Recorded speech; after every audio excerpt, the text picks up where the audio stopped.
بسم الله الرحمن الرحيم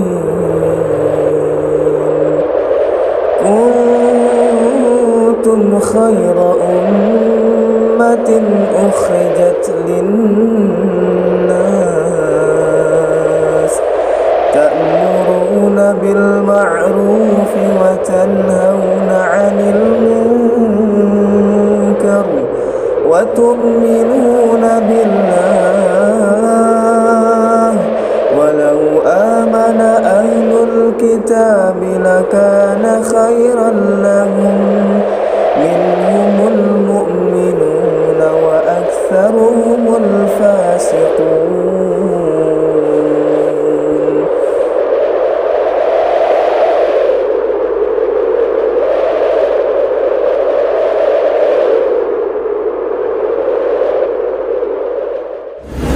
Bismillahirrahmanirrahim. Wallahi dalam Rasulullah tidak ada kehidupan kecuali kehidupan akhirat.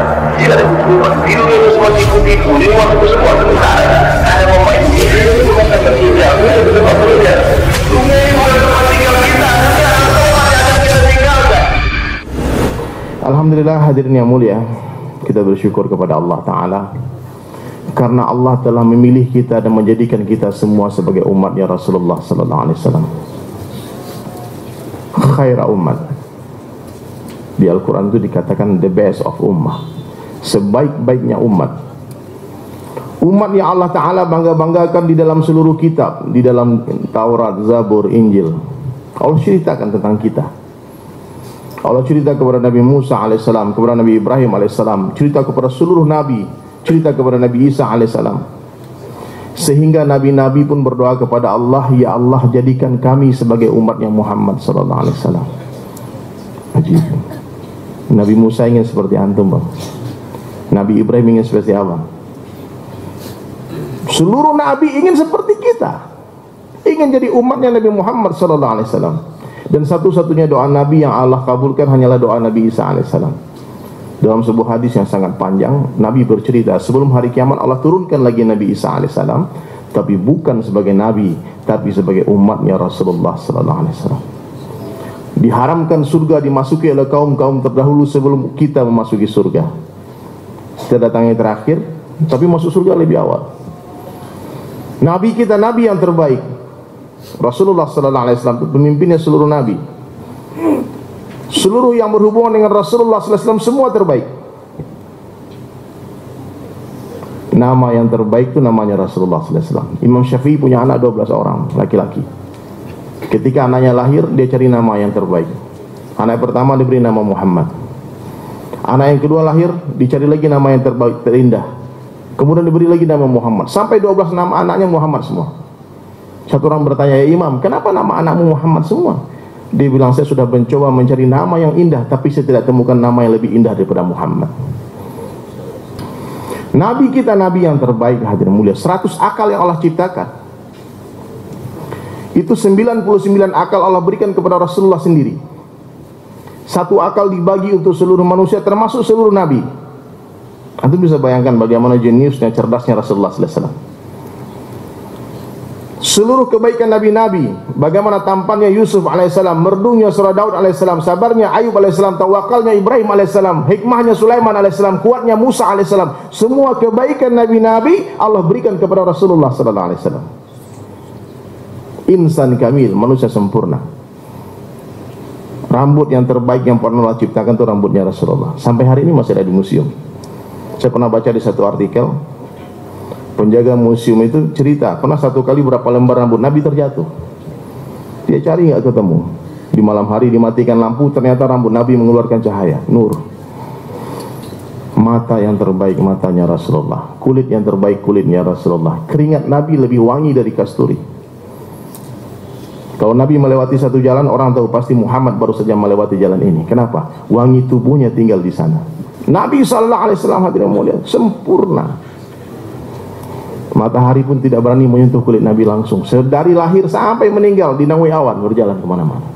Darah yang terbaik darahnya Rasulullah, hati yang terbaik hatinya Rasulullah, jantung yang terbaik jantungnya Rasulullah, Tulang belulang yang terbaik, tulang belulangnya Rasulullah. Kampung yang terbaik, kampungnya Rasulullah.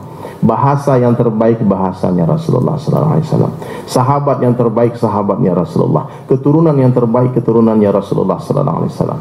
Dan umat yang terbaik adalah umatnya Rasulullah sallallahu alaihi wasallam. Fikir yang terbaik, fikirnya Rasulullah. Dan kerja yang terbaik adalah kerjanya Rasulullah sallallahu alaihi wasallam. Tentu semua orang-orang intelektual di sini, orang-orang bekerja, pasti orang sekolahan kan.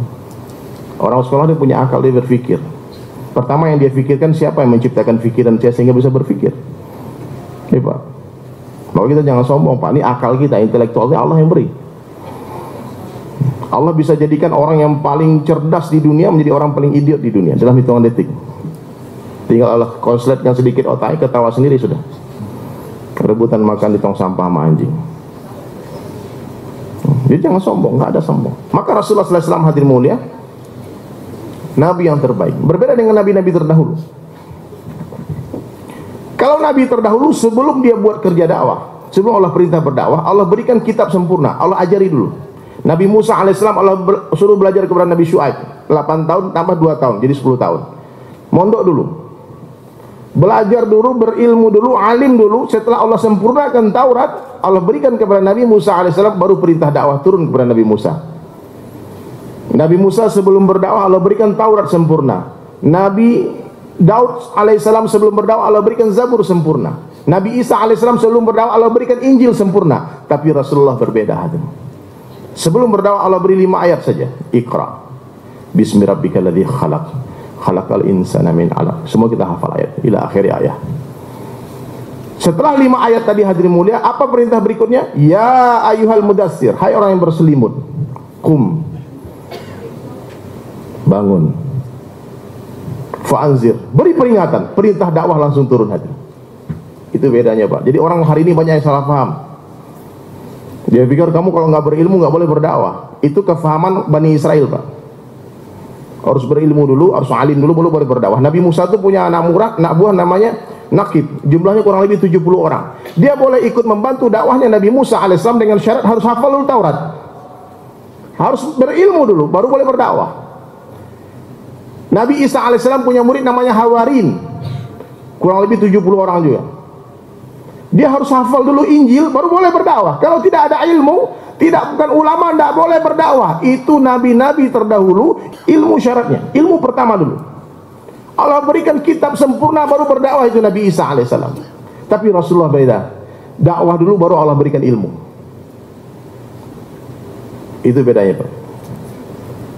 Umatnya pun begitu. Nabi katakan balighu anni walau ayah, sampaikan oleh kalian walaupun 1 ayat.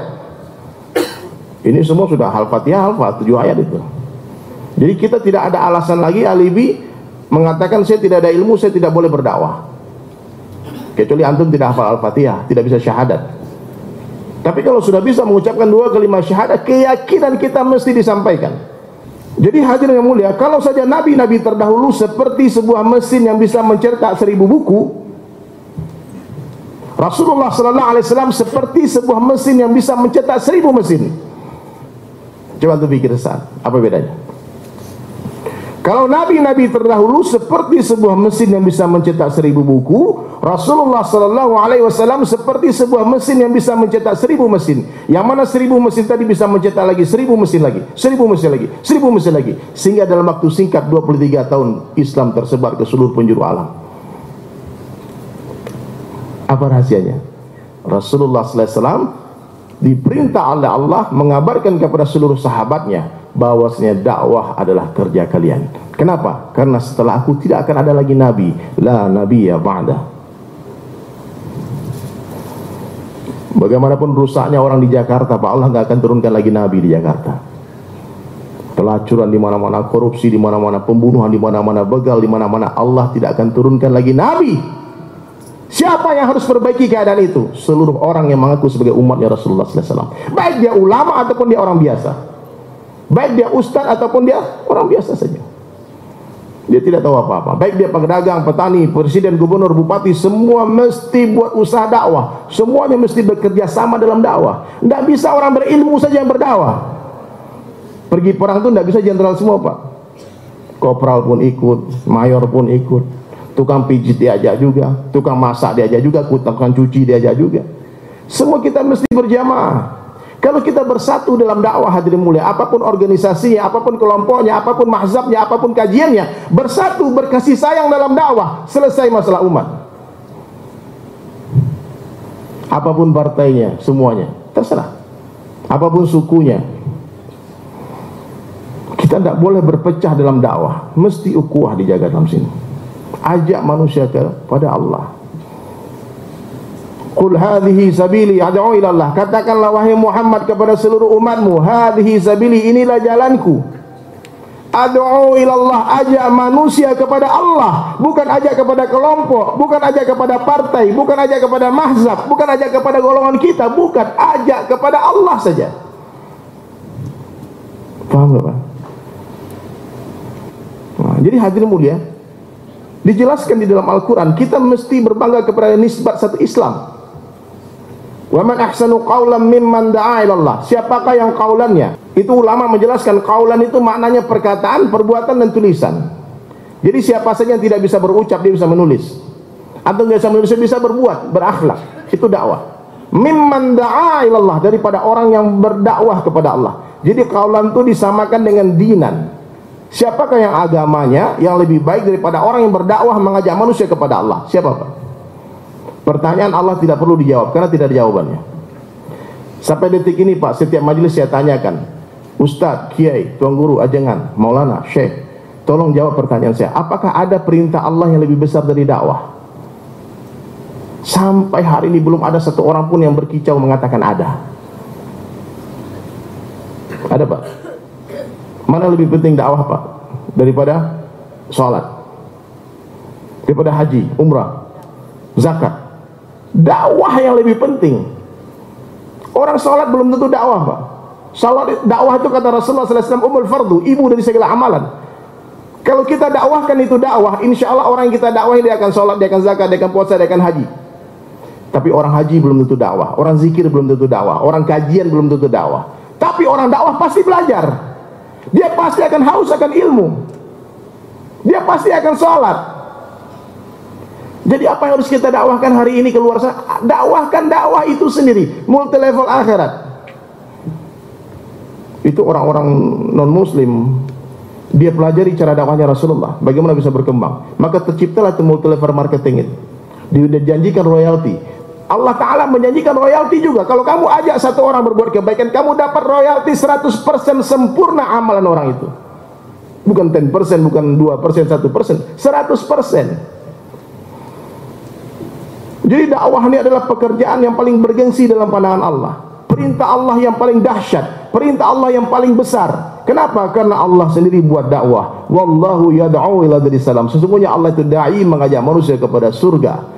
Kalau Allah Subhanahu wa ta'ala Allahu Akbar, maka sudah tentu kerja Allah kerja yang maha besar. Dan orang-orang yang buat dakwah adalah orang-orang besar dalam pandangan Allah. Janji yang Allah janjikan, pahala yang Allah janjikan, hadirin mulia, untuk orang buat dakwah begitu besar. Bahkan tidak ada pahala yang lebih besar daripada pahala dakwah.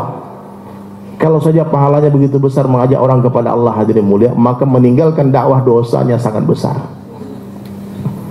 Dakwah itu bahasa Arab, kalau bahasa Indonesianya artinya mengajak, bukan mengajar, Pak. Ceramah ini, Pak, gerak lidah, Pak. Mudah, ini bagian kecil dari dakwah. Dakwah itu amal agama sempurna. Kadang dengan pakaian kita, dengan muamalah kita, muasyarah kita. Mimman da'a ila Allah wa amila salihan, dan dia beramal saleh. Wa qala innani minal muslimin, dan dia berkata aku orang Islam. Pak, saya orang Islam biasa, Pak. Kalau antum tanya apa ormasnya dari kecil, saya orang Padang. Di Padang itu Muhammadiyah. Saya ngertinya fikihnya itu Muhammadiyah. Tapi nggak apa-apa. Orang NU saudara kita, orang NW saudara kita. Hizbut Tahrir saudara kita, Salafi saudara kita, Jamaah Tabligh saudara kita. Lihat kebaikan, jangan lihat keburukan. Nggak ada satupun yang sempurna di dunia. Siapa yang sempurna di sini, Pak? Pergerakan mana yang sempurna? Tolong berdiri sini, Pak. Jelaskan pergerakannya. Nggak ada yang sempurna hari ini. Kita terpisah 1400 tahun dari Rasulullah SAW. Ada orang kajian hebat, Salafi, kajian dahsyat, menyelidiki hadis-hadis sahih. Kita perlu ini dalam Islam. orang yang menjaga kemurnian hadis Nabi sallallahu alaihi wasallam. Ada yang otentik. Ada jamaah tabligh kerja yang ngajak orang gila masuk masjid, ke diskotik, ke kafe, preman-preman tukang bacok. Ini kiai nggak bisa buat, Pak. Ustadz nggak bisa buat, nggak berani, Pak. Kalau saya nikah, saya bukan ustadz, maka saya nongkrong saya di kafe. Kalau di Bali itu, saya kan di Bali tinggal. Hari-hari Pantai Kuta saya pakai kayak gini aja. Saya nggak ngomong agama, saya cuma jalan saja. Kadang-kadang orang ikut di belakang. Saya lagi jauh lah nih keliling dengan teman-teman. Tiba-tiba ada bule 4 orang ikut di belakang. Diikuti kita jalan sampai ke masjid. Sampai di masjid ditanya, "Hey brother, kamu beli pakaian tuh kayak di mana tuh? Baju tuh kayaknya asik gitu." Pasti kamu pakai baju itu dingin ya katanya, angin-angin gitu. Iya, longgar. Soal kenapa? Ini cara pakainya bukan orang Islam aja, Pak. Yesus bajunya kayak gini, Pak. Dia tahu. Ada kerja bagi-bagi tugas, Pak. Bagi-bagi tugas. Ada tugas yang bisa dikerjakan orang tabligh. Datang ke rumah, berani, Pak, ketuk rumah orang, Pak. Kerjanya orang-orang tabligh itu mengajak orang dari neraka ke pintu surga. Kerjanya para ulama, orang-orang ahli ilmu mendorong orang dari pintu surga ke dalam surga. Pak, kerjasama, Pak ya. Jangan antum lagi selalu menyalahkan, kamu ngapain keluar-keluar. Kalau antum nggak bisa keluar seperti orang tabligh, bantu orang keluar minimal dengan doa. Ini dakwah, Pak. Dakwah itu bisa dibuat dengan segala cara.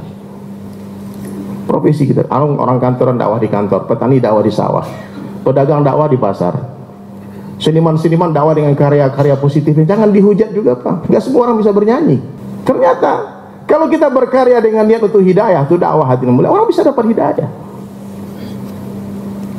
Ulama berdakwah dengan dalil-dalilnya, dengan hujahnya. Mujahid berdakwah dengan pedangnya. Muazzin berdakwah dengan azannya. Saya datang ke bartender, rata-rata bartender di Bali itu orang Islam. Ada waitress cewek-ceweknya itu Muslim. Setelah saya tahu berapa orang Islam, saya tunggu di depan pintu klub. Ajak ke masjid, "Bang, ada pengajian besok di masjid, datang, Bang. Kita makan-makan, minum-minum." Tapi saya malu ke masjid, Bang. Kenapa malu? Saya banyak dosa, Bang. Sholat, Bang. Tapi dosa saya banyak, Bang. Kalau dosa bapak abang banyak, sholat harus lebih banyak lagi. Tapi saya nggak pede, Bang. Aduh, malu saya sholat, Bang. Abang kalau banyak dosa, malu sholat, seperti orang badannya kotor dengan penuh kotoran, bau busuk, tapi disuruh mandi dibilang, "Aduh, saya malu mandi, Pak. Kenapa? Badan saya terlalu bau." Mesti kalau badan kita bau, mandi harus lebih lama, mandi harus lebih sering lagi. Maka kalau antum mau dakwah, Pak, jangan bicara tinggi-tinggi dulu, Pak. Nanti orang nggak paham. Ajak sholat saja, ajak sholat saja. Bang, saya ini suka main perempuan, Bang. Teman saya curhat, nggak bisa hilang, Bang. Pokok kamu sholatnya, tutup aibmu, sholat saja. Saya masih suka khamar, Bang, narkoba, Bang. Sholat. Saya jualan ganja, Bang. Sholat kamu. Saya bilang sholat kamu. Nanti kalau saya bilang munafik sama orang gimana, Bang? Kasih tahu sama mereka, mungkin saya memang munafik. Saya doakan ampunan untuk abang dan ampunan untuk saya. Tolong doakan saya. Tapi sholat saya itu urusan saya dengan Tuhan saya Allah. Tidak ada hubungan dengan satu orang manusia pun. Kenapa kita harus sujud sama Allah? Kenapa kita harus menangis kepada Allah? Kenapa kita harus sholat? Karena kita manusia. Kita gak sempurna. Kita banyak dosa. Kita banyak salah.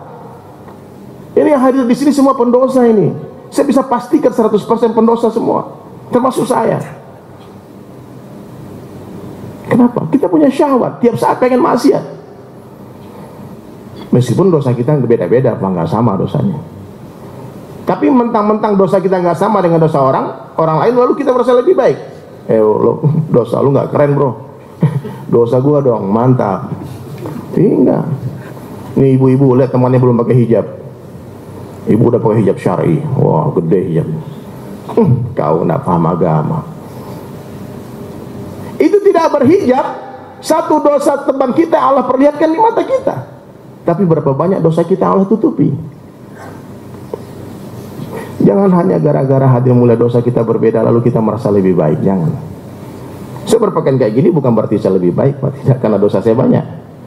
Saya berharap sama Allah mudah-mudahan dengan cara berpakaian kayak gini ini diejek-ejek orang, dimaluin orang, nanti masuk surga. Kan Nabi berjanji, "Man ahya sunnati faqad ahabbani wa man ahabbani kana ma'i fil jannah."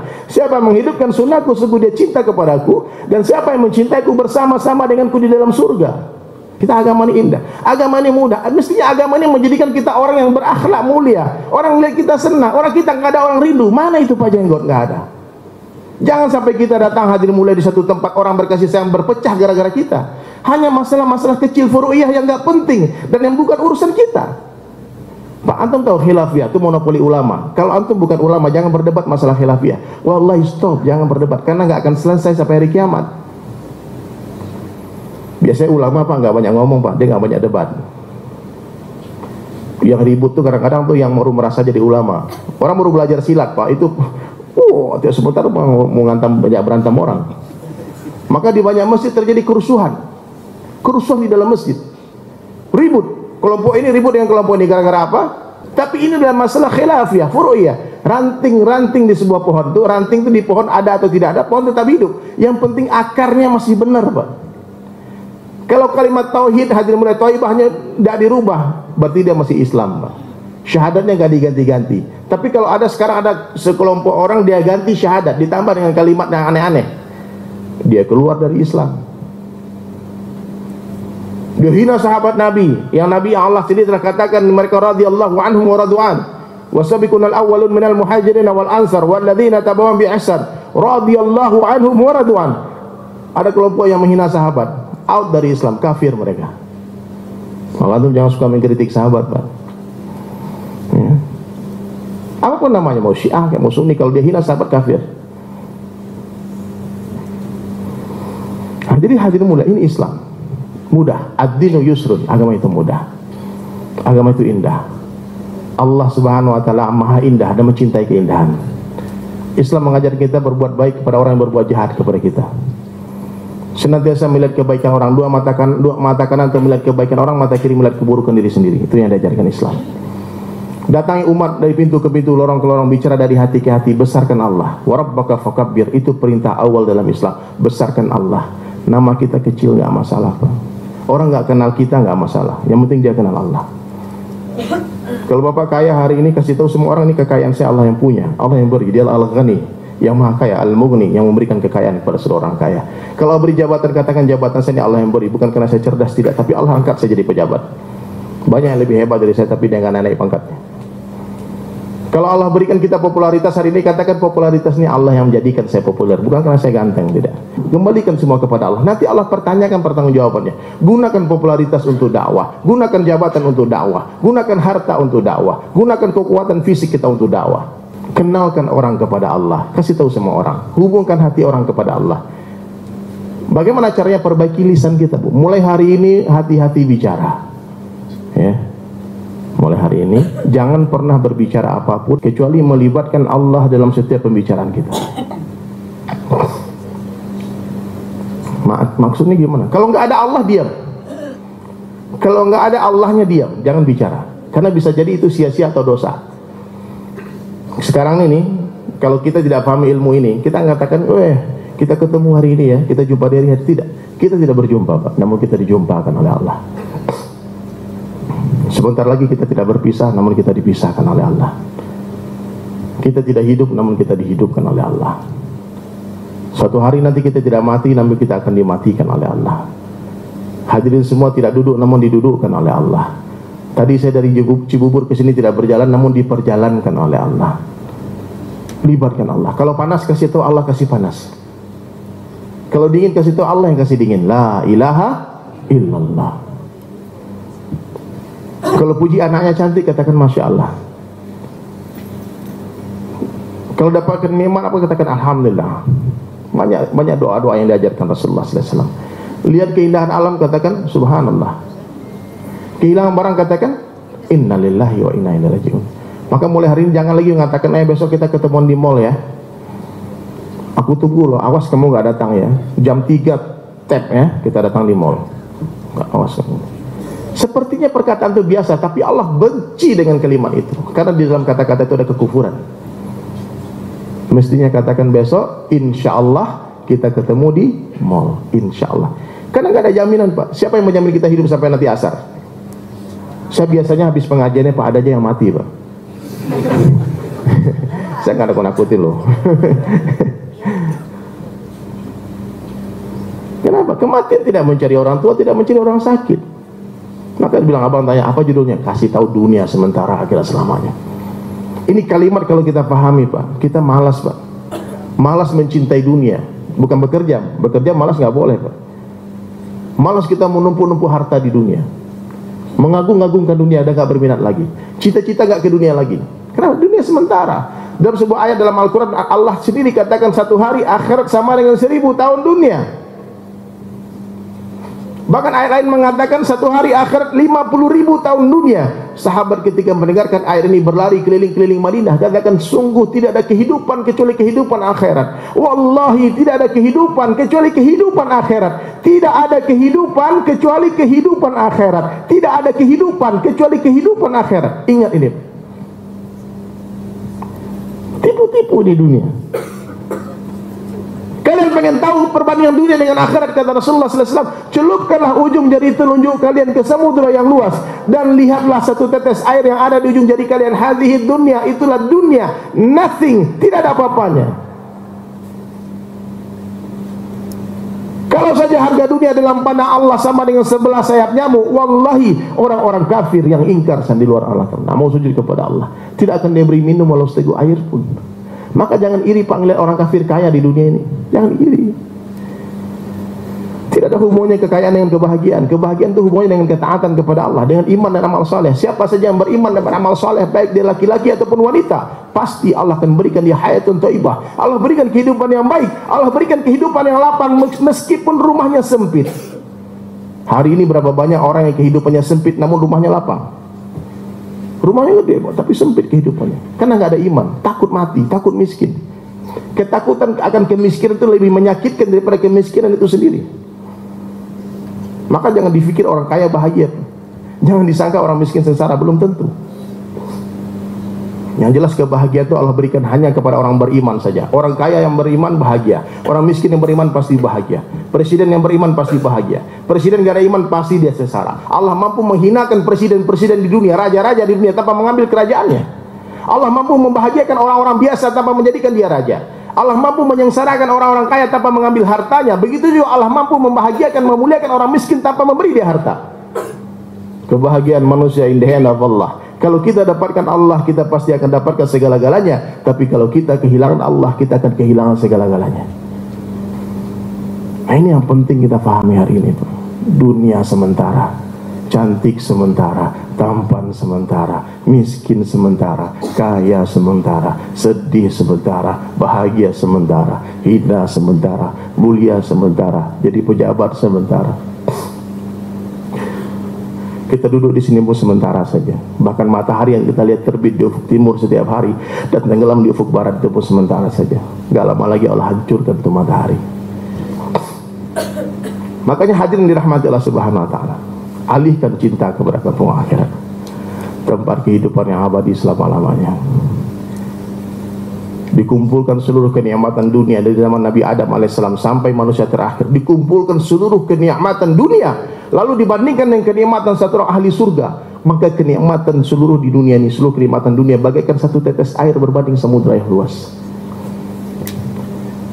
Seluruh kehinaan, penderitaan, musibah di dunia dikumpulkan, kemudian dibandingkan dengan penderitaan satu orang ahli neraka, maka seluruh penderitaan di dunia bagaikan satu biji darah saja, tidak ada apa-apa.